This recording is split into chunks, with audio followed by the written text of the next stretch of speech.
What's going on, guys? This is the DeFi Crypto Alliance show where we're doing our best to be the bridge between our fellow real estate investors and entrepreneurs and the cryptocurrency space, where crypto is the biggest opportunity over the next few years, and it's not even close. So welcome along on the journey.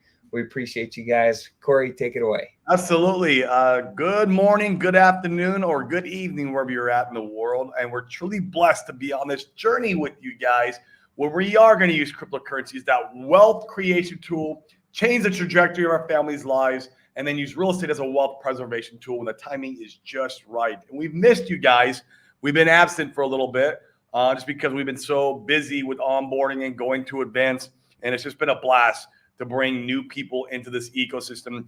At this time, I'm telling you guys, I feel like bringing people in right now is like the best thing you could do ethically, morally. If you're thinking about somebody who you want to bring in, a family member, maybe it's some work colleagues, like this, it couldn't be a better time to go and shill our ecosystem to them and get them involved now, because, when we're pumping in the bull run, yeah, people are going to want to come in and participate. And that's when people start knocking on their people's doors and wanting to buy the top at Hex at 40 cents. And then they mortgage their house money.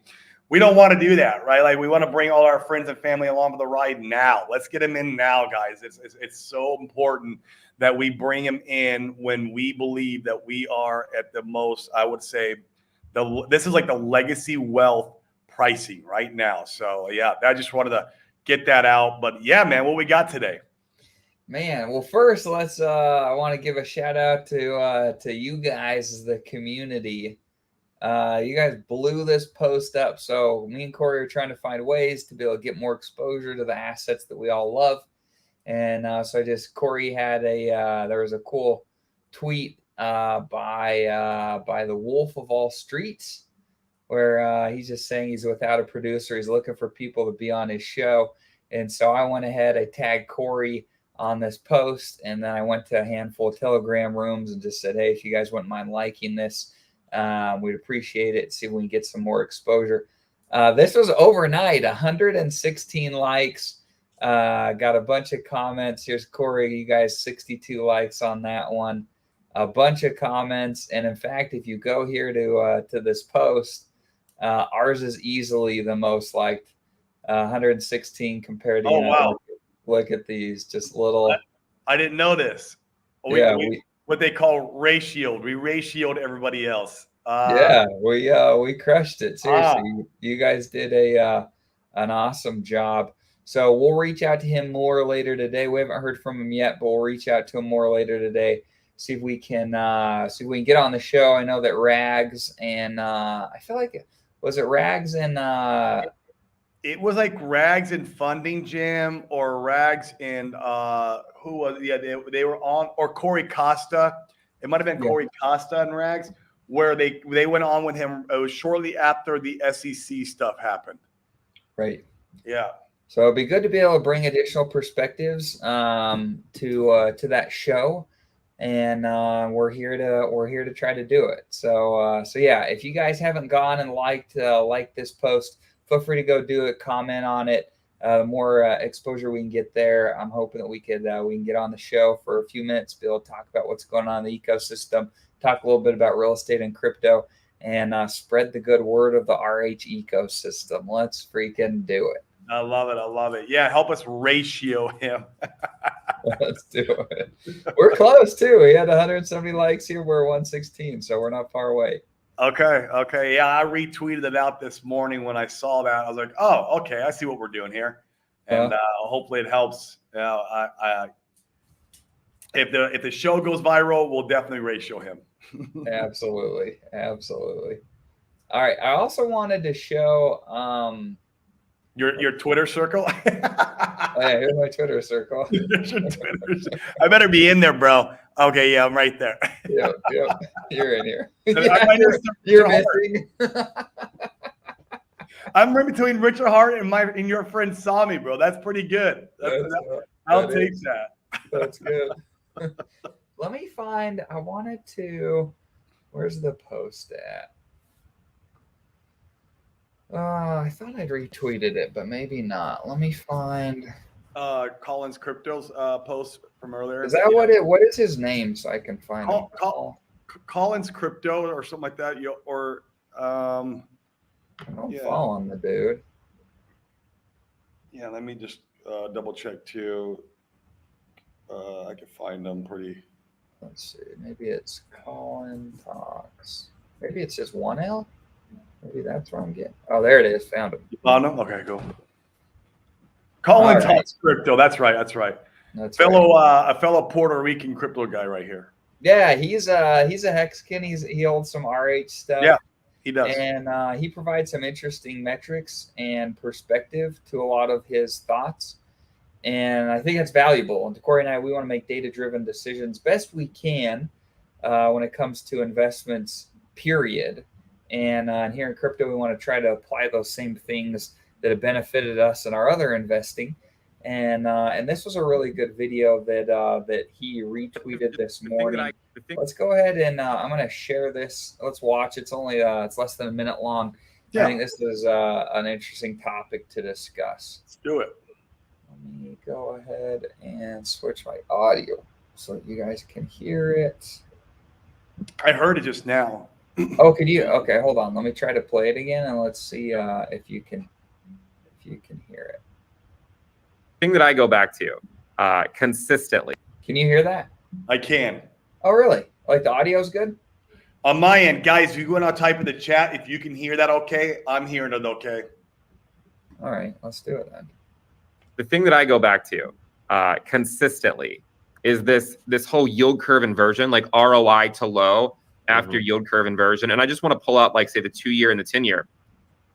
Every single time we had an inverted yield curve, it's possible that the S&P moved higher. But what happened every single time in every single bear market coming out of that yield curve inversion is that eventually the market went lower than where it was at the time that the curve became inverted, right? It went below 1 every single prior bear market, right? And this is the current one. This is compared to the financial crisis, right? This is compared to the .com, right? Every single time it eventually made its way back to less than 1. Sometime it took years before that ultimately played out.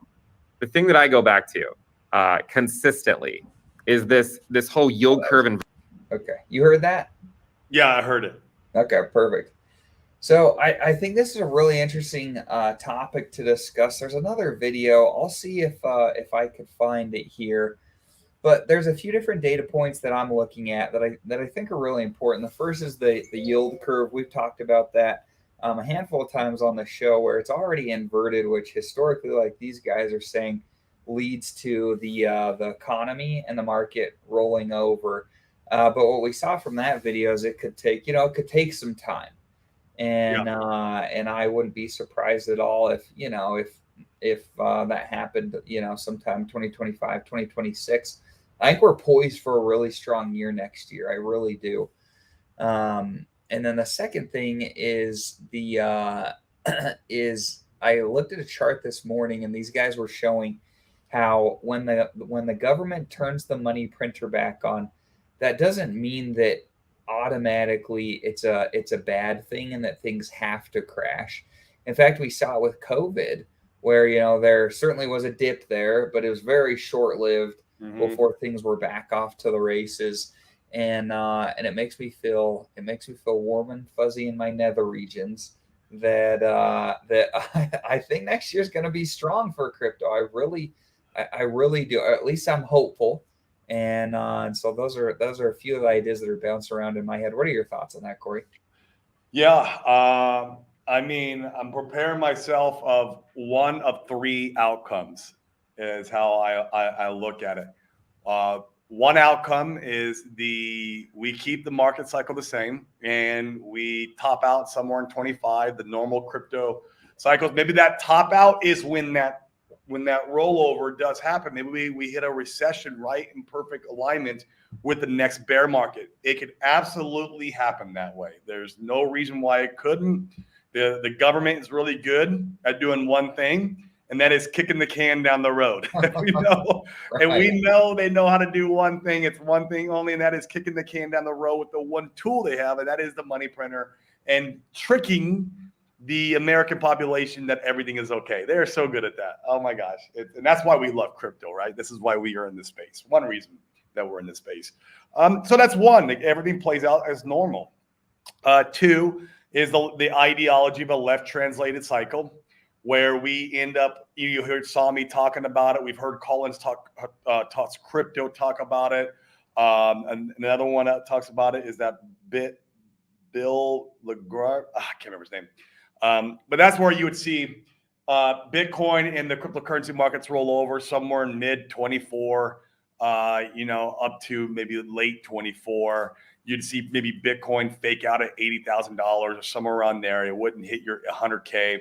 And then everything else would go down with it. And that's if the economy were to roll over sometime in 2024. So there is that possibility, and it's still on the table regardless. I still want to make sure that I'm keeping that in the back of my head, that's always a possibility. Then there's the possibility that you have more of and Axis was talking about this on his show last night, because I actually had brought it up a little bit, and he had kind of addressed it. And I've also heard Sami talk about it too. And that's where 24 ends up being a red year. And so like you end up getting faked out in 24. It's a red year. You run sideways or you're bearish in 25, and then you bull in 26. So that would be I guess a elongated cycle is what they would call it. And I feel like that's always a possibility. I feel like that's the slimmest of all three possibilities. But I don't want to take it off the table. Right. I definitely want to take it off the table, and so that is kind of what we're going to see. I mean, the one thing I know with cryptocurrency is that we're not just going to stay around and run sideways like a stable coin for the next 2 years. It's not how this shit works. No. Either we're going to go up like crazy, or we're going to crash like crazy, or it's a lot of evolve it, right? Like up and then down and then up and then who knows, right? Whether it's 1 year, 2 year, or 3 years. But there's always the strong possibility, and I'm with you. I really feel like we still can follow the regular market cycle. Being that next year is a presidential election, we got to remember that even though like this is all timing up with where we have the inverted yield curve, and now technically when the unemployment ticks up and they start turning the money printer back on, that's when the recession happens. You got to remember this is happening during a presidential election year. So now that kind of, to me, throws things off a little bit. Like if they really want to kind of front run and make sure the economy is going to be like the best thing ever, because that's what they want to do. They want to buy your votes, right? That's what they want to do. Right. They want to buy your vote. They don't want the economy going through a recession while Biden's trying to get reelected. Are you kidding me? Like that's like bad news. No way in hell. Because I mean, not that I want Biden there, probably that's for sure. But the politics is a whole nother topic. But so that to me leads me to believe that they got a lot of pressure on Mr. Old Jerome Powell over there to make sure that things seem nice, smooth, and easy through 2024, so that they can go ahead and try to buy our votes. So I don't know, man. That helps me believe that they will kick that can down the road some. And so, but we're investors, and it's our job to see all the possibilities that are on the table and act accordingly when we're getting closer to those probabilities in time. The first probability in time being the left translated cycle. We just need to keep our eyes open for that. What are the possibilities? How's the stock market looking? How's unemployment looking? How's the Fed? Is the money printer back on? They've been reducing rates already as we're kind of closing in on that timeline. What happened to us during the Bitcoin halving? That's going to be another kind of like question mark that's out there. Are we going to see the normal fake out like we always get? Nice run up, and then it's a buy rumor, sell the news. It goes down, does one last kind of push down, and then it's like off the bull run. That's usually what you see during that time. And so we need to see what that looks like. I mean, if we see like higher highs before the Bitcoin halving, that's going to be some scary stuff. I don't know if I would believe that we're going to see? You know, or did we just get our left translated cycle early? If we got higher highs, what if we reached $80,000 before the Bitcoin halving? That to me would be red flags all over the place. Right. I need to get out. I probably should take some chips off the table. I hope we don't see that. I don't. I would like a normal market cycle myself. I would like a normal market cycle. I would like to be able to build my bags up a little bit longer. I would like to enjoy the euphoria a little bit longer, I guess. You know what, Dane, I heard a saying the other day. Can't remember who said it. I think it might have been Ray Dalio. He said, it really struck me, man. He says, people do not invest to make money. I was like, what? People don't invest to make money. He goes, people invest for emotions. Like, you son of a bitch. Like, people invest for emotions. They don't invest to make money. They invest because they want to feel the euphoria. And that's why I just said that, because I said, like, you know, that's part of the reason why I want to go into 2025. I want that nice year of euphoria, of the bull run. Yeah, the money's nice. Like, give me, like, I want the money too, but like, you want that just euphoric like rush for the whole year going into 2025, and it would be so much fun, you know, to ride that wave. This is, I was looking at this morning. That's funny you bring this up, because look where it shows. What this would say, that we would probably see a elongated cycle. Right. It's really interesting. Yeah, Kaiza, great point. Yeah, Benner chart says 2026 is the time to take profits. 2023 the year to accumulate. Yeah, it's interesting to see how a lot of this stuff rhymes and it lines up. And look at it, 2019. How did he call that perfectly? That's COVID. Right. How did he get that? That's insanity that he called that. Well, and this chart was, in fact, when was this? Back in forever ago, right? Yeah, this was probably the last Great Depression or something like that. Yeah, and they just projected it out. Yeah, it's kind of eerie how it is. Yeah. And so, like, I keep asking myself, is it really as simple as like, is something like this? Like, is it really as simple as like you buy in 2023 and you sell in 2026? I'm really interested to see. You know, it's going to be fascinating. Dane, we're going to be in really good positions if it is this simple. Yeah, right. We're going to be just fine. Right. Holy shit. And if that's the case, if we get I tell you guys, I think if we get a elongated cycle like this, where we just, we get more time to heat up because maybe the economy is doing whatever, they're going through its BS, and crypto gets more time for that, like washing, because that's what's going to happen. You're going to have a lot of washing in the ecosystem, and you're going to have time for other new liquidity to come in. You guys want that 1000x. That's how you get it right there. You take profits at 2026, and that's when the bull run happens. That's how you get that 1000x, man. It's because you would have just a whole new set of community members, I guess, in our ecosystem with new money during that time. It would be so much fun. Yeah, it would be. It'll be interesting. I feel like there's other signs of the economy. So I went last night and I was playing basketball with a group of my friends. And two of my really good friends that work in corporate America have been laid off in the last few months. We have a pretty strong tech sector here in Utah. They call it instead of Silicon Valley like there is in California, they call it Silicon Slopes. And I like that. It's kind of cool, yeah. And we have a pretty strong tech sector here in Utah. And you're starting to see there was an initial boom about a year and a half ago where there was these hiring crazes, and now you're starting to see some of it get laid off. My one buddy had been at his company for 10 years, literally, like it's his entire like working period as an adult.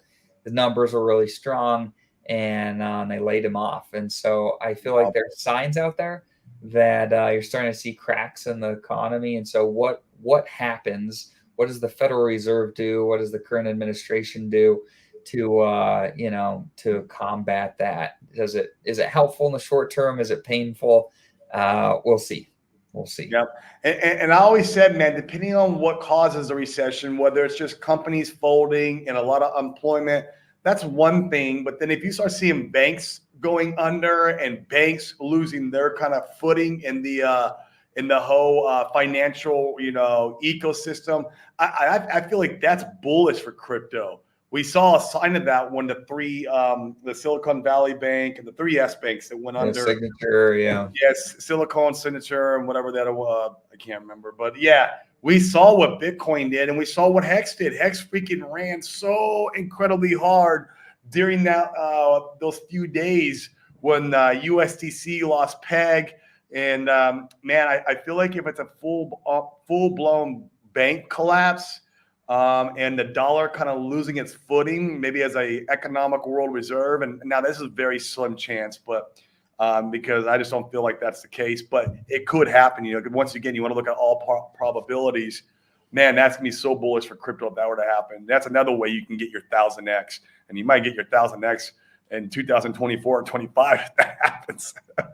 It'd be interesting. In fact, I don't know if you guys are aware of this, but man, this was really eye-opening to us. I felt like at one of our events we spoke at more recently, we were talking with the gentleman who organized the event, and he talked about how he hires a lot of staff in was it Colombia or where Venezuela. Venezuela. And he said that things financially as an economy are kind of a mess over there, and so they use cryptocurrency and they use US dollars for stability. He says there's so much cash on the streets, it's wild. There's some sanctions between the US and Venezuela, and so you can't just make clean transfers back and forth between the two countries. You have to go to an in-between country where both have fine relationships and then over to one or the other. And so he said that there's so much cash on the streets, and a lot of the people are transacting in crypto there already. You could go out to the bar or a restaurant or something like that in the night, and they'll literally take crypto as payment. And he said that the adoption over there has been relatively strong, and we aren't seeing that largely in the United States because freaking Gary Gensler and these other idiots that are in office. It's really fascinating to see adoption or hearing about it outside of the states, and it's coming. Yeah, I mean, I'm flying to Panama hopefully in Q1 next year. I know I've already had a conversation with Randy Hilarski. I want to fly out there and set up a bank account with Tower Bank and just have that ready to go for off-ramping and on-ramping, whatever I need to use it for. Go out there, throw a few $1,000 in it, and just have it, right?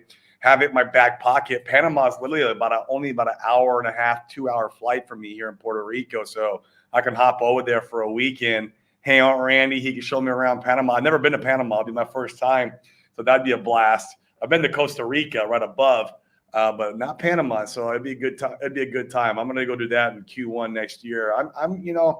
I'm starting to really embody the whole cypherpunk and just the full beliefs that cryptocurrency and all the ethos that we all believe in. I'm really starting to embody all that and starting to live my life in that manner. I mean, of course, crypto is great for getting rich, but there's other reasons why crypto is here.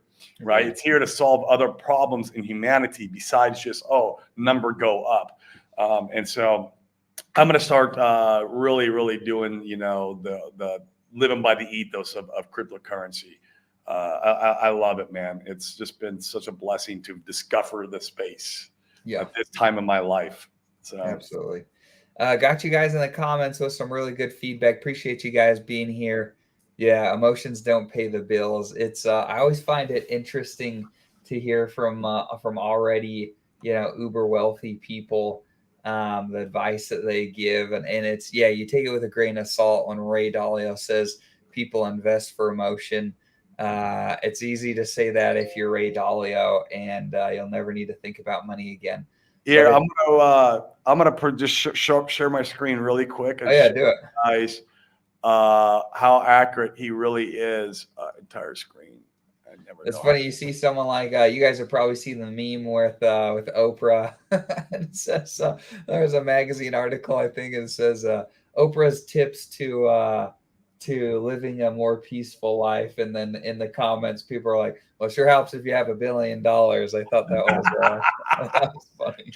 Can you guys see my screen? Yep, got it. So, I mean, everybody comes in and buys during that thrill and euphoria stage right there. This stage right here is where the majority of, I would say 95% of people come in and buy. Nobody wants to buy in this stage with the anger to disbelief stages down here. This is like, you know, the most hated time and most uncomfortable time to invest in any asset class. And I'm not talking about just crypto. I'm talking about stocks, and I'm also talking about real estate. I remember back in 2009, 10, and 11, there was more houses on the market than ever. Every other house in my neighborhood, I remember, had a for sale sign because everybody was in this stage with real estate.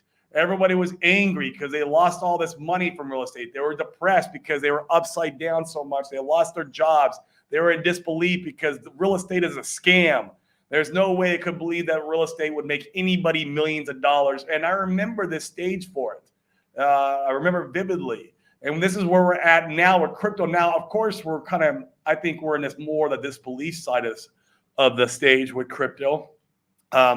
We're kind of going back and forth. It seems like we get washed back and forth. Sammy likes to say it's the washing machine, you know, from disbelief to depression to disbelief, or maybe it's disbelief and hope. We're getting washed back and forth in this area. But, you know, when we get up in here, you know, this is not when you want to bring your friends and family in to the party. It's over. So it's funny how that's the hardest thing about onboarding, because everybody wants to come in at that time when everybody else is already bought and it's exciting.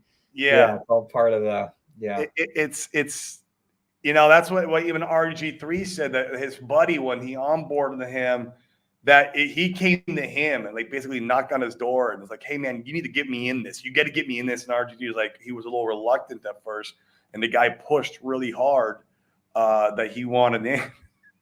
Well, it's fascinating that, like, traditionally, right, it's good to look for proof that an investment concept works. So like we've seen that in real estate, right? People will say, "Hey, I'll come and part my money with you, but I want to see it. Actually want to see a deal work." And so you could take just a little bit of capital, you can go do a deal, you can show proof that you know what you're doing. And they're like, "Great, now I've got more money. Let's go do bigger deals." Right. It's fascinating that being in the market, though, like the markets, that's not the way this works. Once you've seen the proof, well, you miss the run, you miss the opportunity, and it's not time to jump in now once you've got the proof. Yep. 100%. Now, we can point to other things in history that can give us some proof, though. Like, obviously, we can point to Hex, and we can say, look, Hex has already done this massive run. It's got this massive community. It's got great tokenomics. It did a 10,000x. Look, the same person who made this token is also making Pulse Chain. And, like, you can go off of that. And you're like, look, and so here's the proof, and here's where we're at in the market cycle. Let's combine these two concepts together and work from there. But it's still hard because nobody wants to invest in a time when everybody's saying that crypto is dead and it's a scam. Right. It's still very uncomfortable for your normal person to come in and push the buy button. And so next year, they're going to want to. Agreed. They're going to want to come in. And we've even seen in our group, one of the guys, totally lost hope. And he said as much in the last few days. He's like, I lost hope. I thought that this wasn't going to do anything. And then you start to see more life and, and it gets exciting again. It's interesting to pay attention. This is going to be my first large economic potential change to the downside since I've been an adult, and it was meaningful. The last time around, I was in college and I was so poor that it didn't matter what the economy was doing. I wasn't doing good irrespective of the economy. So you're eating ramen whether the economy was good or bad. Right. Oh man. Benny has some good takes here. Yeah, it's really interesting how the euphoria does get in the way of winning. And can you balance emotions and act in such a way? So here's one of the things that I've been thinking more recently. Some of the big crypto influencers, they faded Richard Heart.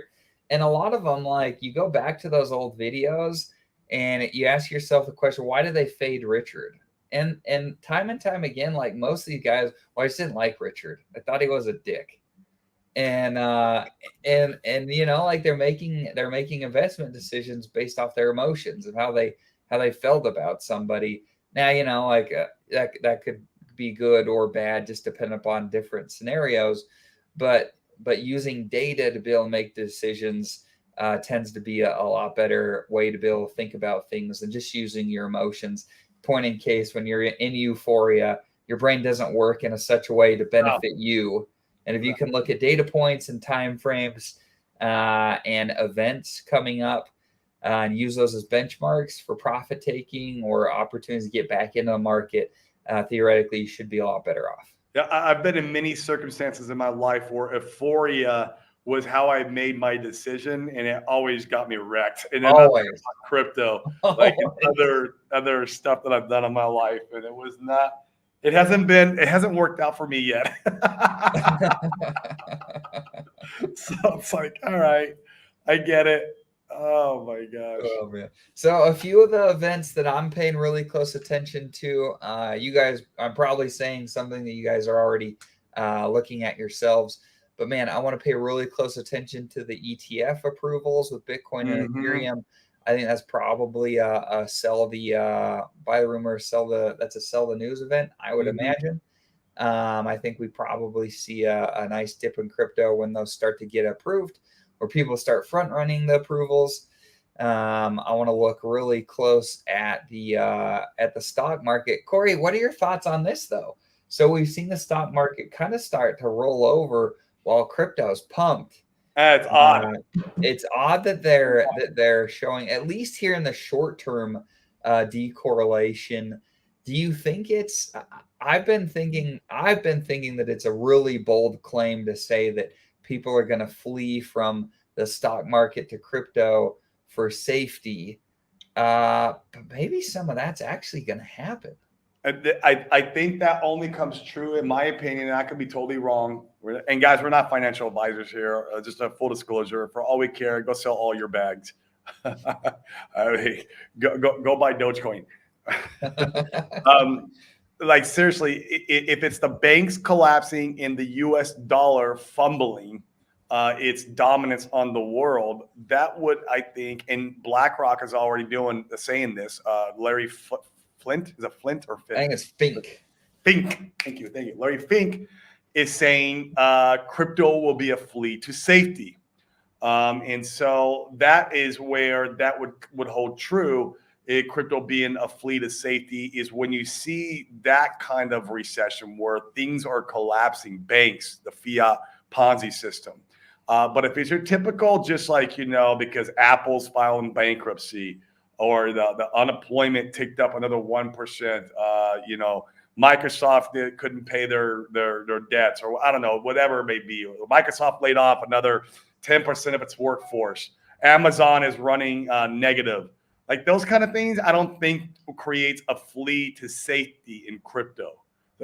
For me, it's like, what's causing the recession, and what's the catalyst underneath everything besides the Fed's pivoting and having an yield inverted?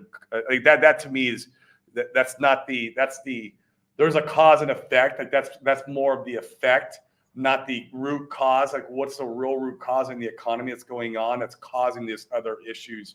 It goes so much deeper. Sure. I can't understand, right? I'm not an economist or not that smart. So, but I mean, in the short term, we've seen it. But I mean, even RH is bearish on Bitcoin and the economy and them not being decorrelated. He said that in this like a little 45-minute podcast that he did just recently. And of course, with the exception of Hex can do a 20x while Bitcoin's crashing. He's pointed that out. Right. That would be something else. You want to get the world to notice your ecosystem? Let crypto and the economy crash, and you pump up only your ecosystem. Make it do like 100x while everything else is crashing. Now you've got the world's eyes on your ecosystem for that next market. Oh, there's no better marketing. Like I can't think of a more like a more Yeah, I can't think of better marketing. That be would wild. be insane. Hexakins and Pulsakins are the only ones getting rich. It would be wild. Oh, that would be great, man. I would love it. Yeah. Yeah, a lot of people feeling more Yes. bearish. Yes. The question is when is the game up? I'm feeling pretty confident up through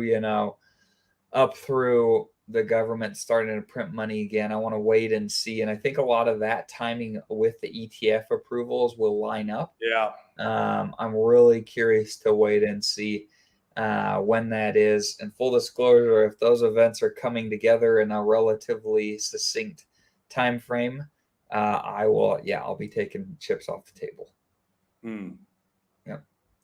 Yeah, Drew, this is great stuff. Watching interest rates, crypto ETFs, movement of coins from dead exchanges, selling the FTX, BlockFi, Mt. Gox coins would wreck crypto. Bigger governments will front run this cycle. Yeah, I mean, and it sounds like they're trickling out the tokens. They're not going to sell them all in one fell swoop. So yeah, and this is always the FUD, right? Like I from my understanding, like especially like the Mt. Gox coins, has been the FUD on every single bull run since the Mt. Gox event happened. And so, like, when's it going to happen? How's it going to happen? You know, there's just so many different scenarios. And I know RH always points to the Mt. Gox coins, and maybe he's right. Maybe there is a time period in crypto history where they will just market dump a lot of that. I don't know. But I mean, we'll be fine. It's not going to kill crypto. Like, we'll recover. And we're going to have some nice dips if that happens. But we'll always recover. And that doesn't scare me at all as far as like killing crypto or anything. So, Right. Yeah. So it'll be interesting. A lot of things to be paying attention to, but man, I know somebody posted that Sami's bearish right now. I mean, the benefit of being in some of the Pulse chain stuff is like how much more downside do you anticipate? I mean, I think you and I both, Corey, feel pretty confident the bottom's probably in on the RH stuff. And I don't. I mean, could it go lower? Sure. I don't think it's real likely that it will. I hope we go back and test the levels in December. Remember, me and you, Dane, were having a conversation. I would like one more go at it. Yeah, we would like one more go to plug in some capital. We got some capital coming in December, and so I would like to be able to place some of that capital into the RH ecosystem if given the opportunity. And if we're down even in these levels here, I would. If we get that chunk of change coming in these levels, I would still plug in some. But man, the lower we would go, the more I would plug in. Like the more I would throw at it, like the heavier I would go. And so if we can have one more, and maybe the Bitcoin does. They saw me talking about Bitcoin going back down to like anywhere from I know what he's talking about, like anywhere like 20 to 25,000. Going back and doing retests. And even Collins Talks Crypto says Bitcoin is never, if you put like a fractal on the Bitcoin, right, where we're at, it's never gone back down and retested before taking off. Like we're supposed to have one more retest down on like the low 20s range. So like that's where it's like some of this is coming from. And I mean, I hope it happens. I hope we get a nice little Christmas gift. And maybe it's by Christmas Day we're having massive green candles and we're back we're rocketing to the moon again.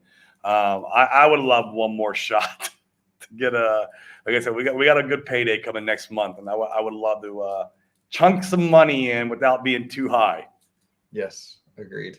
Yeah, good take by Norbert here. Yeah, surviving FTX and Terra Luna was a great achievement of the crypto market. Sure was. Agreed. Yeah, agreed. Cool, guys. Well, we have more events coming up. I'll be out in Phoenix this weekend. If you're in Phoenix, you want to come hang out, say hello, come and help me onboard the real estate folks. Shoot me a DM. Love to come and see you. And Corey and I will be out in Dallas, December 1st and 2nd for another event that we're speaking at. That's our big one. That's our biggest one yet. Over 1,000 people there. It could be anywhere from 1,000 to 2,000 people at that event that we'll be speaking at. That'll be fun. We're really looking forward to that one. That'll be cool. That one's gonna be massive. Dane, when are you leaving? I'm leaving Friday morning. So I'm leaving Okay. Friday morning, and I'll be Friday, Saturday, Sunday in Phoenix. Okay, hopefully, if we have our show tomorrow, I talked to him. We're gonna have Big K on. He's gonna come on our show tomorrow, and then maybe we do. If we have our show on Thursday, we do our open mic day on Thursday. Oh, that'd be fun. I like it. Sam Bankman-Fried going to jail was a big achievement in crypto. I agree. The problem is, I feel like he was just a puppet, and there was strings being pulled by somebody else behind the scenes. And where are they? Where are they going to prison? Who are these people? Like, I don't feel like he was the main. I just don't feel like he was the genius behind all of this. I think there was a lot. I think it goes way deeper than what we know. I think you're right. I agree. I don't know. I could also be wrong. Maybe he is. Maybe he's an absolute genius, and he knew what he was doing. And I don't know. But I think there's other things going on, and he's just now the fall man for it. It's like, damn, bro. Seriously. Yeah, all the events that we go to, that we speak at, are real estate geared. We're trying to help the real estate guys capture crypto now before really things get rocking and rolling. And so, if you want to come network with the real estate guys, it's been a lot of fun. Dylan, that's associated with the PH stuff. Dylan's come to a handful of our events that we've spoken at more recently, and had a blast. Met some of the guys. We were driving around in a McLaren at one of the other events. I mean, a lot of cool things that are going on. I'm telling you, if you've only been to a crypto meetup, there's levels to this, and this is a different level. It's a lot of fun. We'd love to have you guys along. Yep, absolutely. Mm-hmm.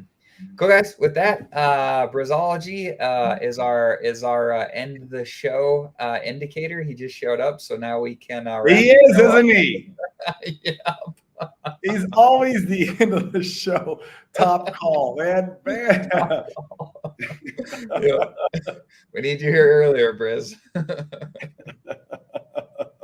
All right, cool, guys. Hope you have a good rest of your day. We'll catch you later. Peace, guys.